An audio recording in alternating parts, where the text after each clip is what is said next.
அருள்மிகு தண்டாயுதபாணி சுவாமி டெம்பிள் பழனி பழனி திண்டுக்கல் மாவட்டம். இந்த கோயிலோட வரலாறு பார்த்திங்கன்னா, பழனி மலைகளுக்கு மத்தியில் ஒரு குன்றின் மேல் அமைந்துள்ள முருகனுக்கு அர்ப்பணிக்கப்பட்ட ஒரு இந்து கோயில் தண்டாயுதபாணி சுவாமி கோயில். இந்த முருகனின் 6 படை வீடுகளில் ஒன்றாகும்.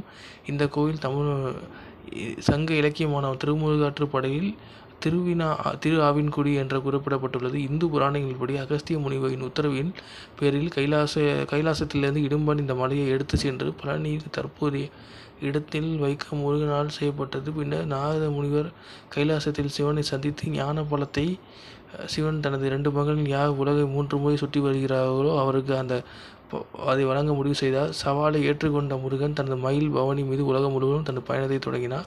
ஆனால் அவர் சகோதரர் விநாயகர் உலகம் என்பது தனது பெற்றோர்களின் சிவனும் சக்தியும் இணைந்ததே என கருதினார். அவர்களை சுற்றி வந்து பழனி வென்றார். இதை அறிந்த முருகன் ஏமாற்றதாக உணர்ந்தால் கோபமடைந்து பழனி மலையில் துறவியாக வாழத் தொடங்கினார்.